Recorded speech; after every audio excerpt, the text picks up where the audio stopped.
All right, we're going to start our presentation. So I am John Baldridge. I'm an elder here at Southminster, and I'm also a member of the Mayflower Society of Western Pennsylvania. And today we have two distinguished members from that society that are going to talk about the Mayflower passengers, the separatists, and give you a little background on that. We also have some pamphlets kind of floating around, and we'll probably have time for some questions and answers at the end. So I want to welcome Keith and Aaron. Keith, is Aaron? All right.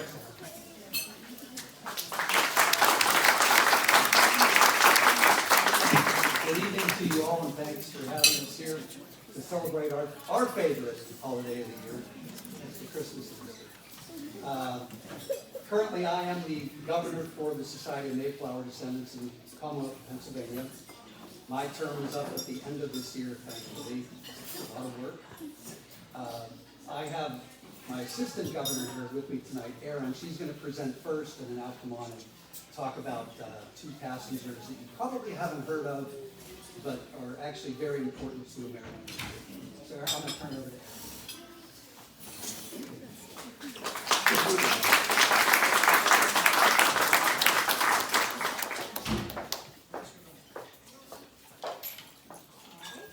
My name is Erin, and I am turn this down. There we go. How's that better? Again, my name is Erin, and I am a 13th generation descendant of a passenger on the Mayflower named Richard Moore. He's a story for another day.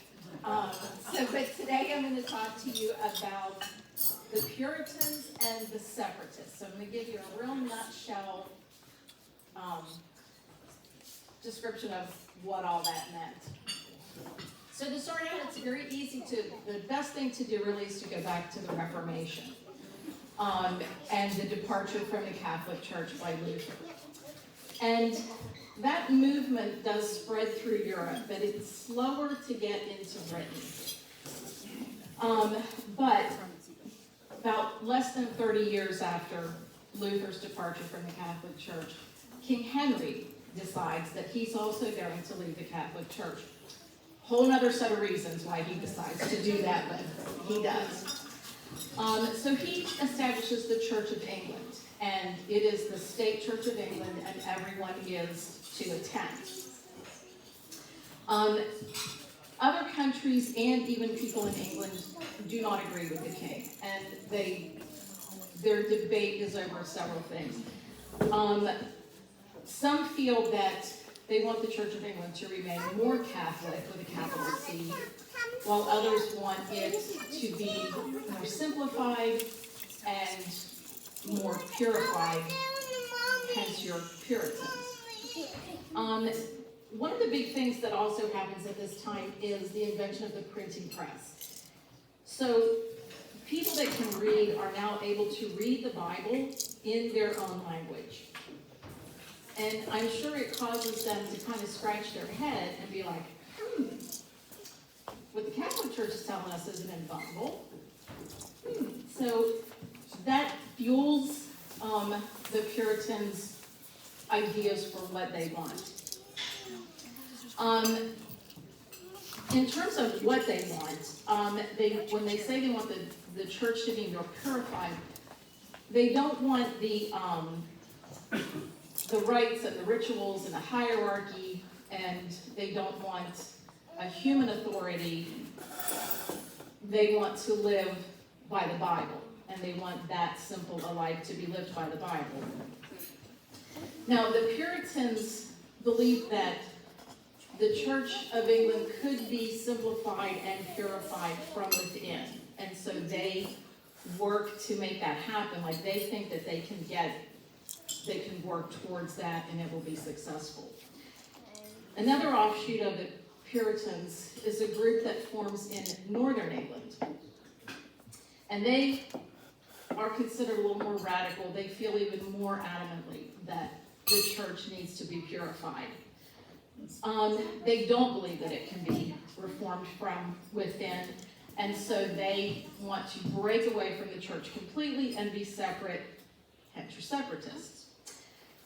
They wanted autonomy, and they wanted all the rights and responsibilities for their congregations, for their church, to be their own decisions. And so they feel like, well, their ideals and what they want to do is actually considered treasonous. And their activities of, their church and what they want to establish are illegal. And so they feel that the only way that they can do what they want to do is to leave England. And so those separatists leave England for more tolerant climes. And where they end up is in Holland, in a city called Leiden. Now, they're coming from northern England. It's rolling fields. It's very pastoral. It's beautiful. Leiden, Holland, is a very busy city. It's full of brick buildings. It's cramped. It's bustling. The job, they are foreigners, so as the adults, they're having a hard time learning the language. The work that's available to them is more menial ruling work, mostly in the cloth industry, that impacts their health. And their biggest concern, though, is with all of this, their biggest concern is their children, because they see their children becoming more Dutch than English, and like learning the language better and speaking it. And while they have their issues with England and they have their issues with the Church of England, they are profoundly proud of being English, and they don't want to lose that culture. So they decide that they are going to leave Holland and sail to the New World, where they think that they can establish this idyllic English village with the church that they want to establish, with even more distance between them and the ruling and religious leaders in England. They knew that this pilgrimage, which is a journey for religious reasons, was going to lead them into a lot of dangers. They knew that they might face starvation, they might face disease, Indian threats. But they agreed that God wanted them to do this, and that's why they set out to do this. The pilgrims, with a capital P, is a word that they never would have heard themselves being referred to. They mostly referred to themselves as the first comers or the forefathers. They did face hardships. Those first 102 passengers faced a lot of hardships on the sail over and that first winter. My ancestor actually was a child who traveled with 3 siblings, and he was the only surviving sibling. The other 3 passed either on the sail or that first winter. But Plymouth was considered successful. I mean, they lost almost half that first winter, but it is considered a successful settlement. They did eventually thrive. And then later, in the 1630s, is when even more Puritans leave England. And they come over in larger groups. About 17 ships carry about 1,000 passengers. And they land in what is modern Boston and Salem. And that is the Massachusetts Bay Colony. Your first separatists, which are our pilgrims, land in Plymouth, and that's where they established their colony. The Massachusetts Bay Colony are these later Puritans that come over. Plymouth is eventually absorbed into the Massachusetts Bay Colony, and because of their large numbers as Puritans, they pretty much determine the culture and the religion of the New England area for a very long time. And that is where you get Puritans and separatists.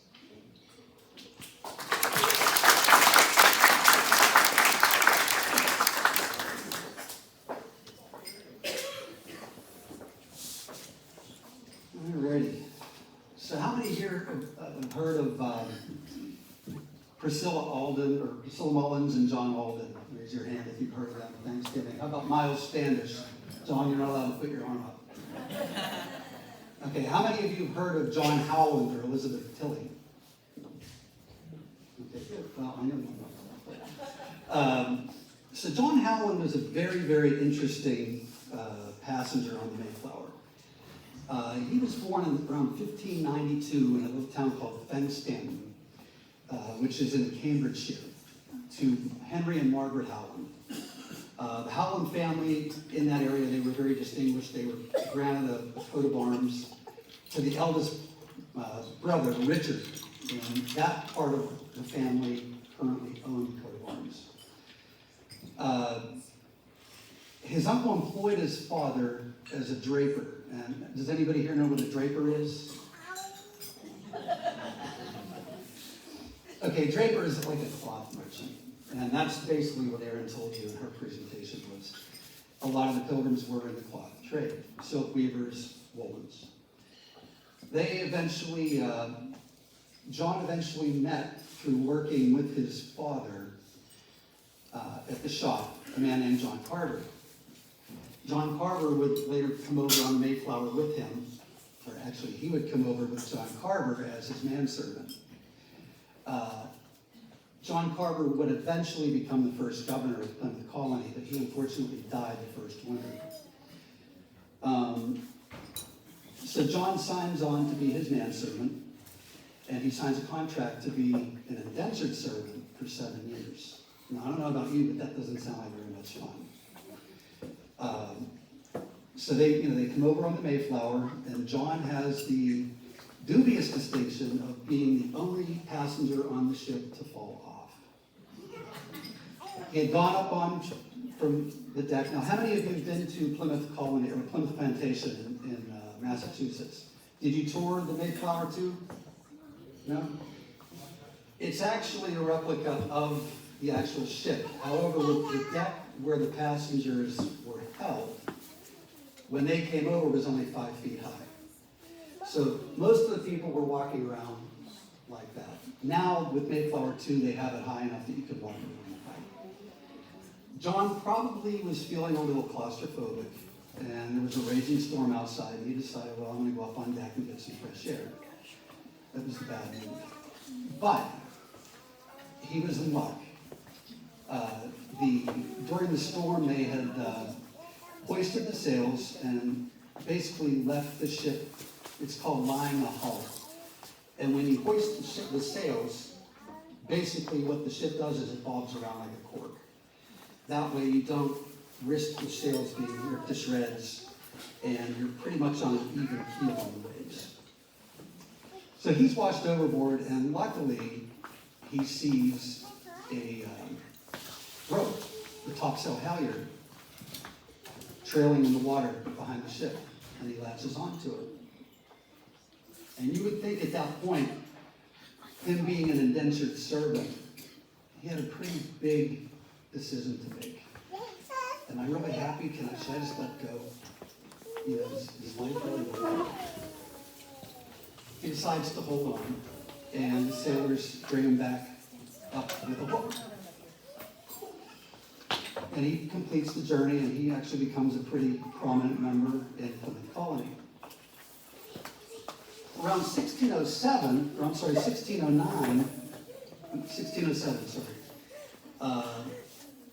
a little girl was born to John and Joan Hurst Kelly. They're from a little village in Bedfordshire called Henlow. They are part of the separatist sect, and they go over to Leiden, and they decide that they're going to emigrate with the other separatists on the Mayflower.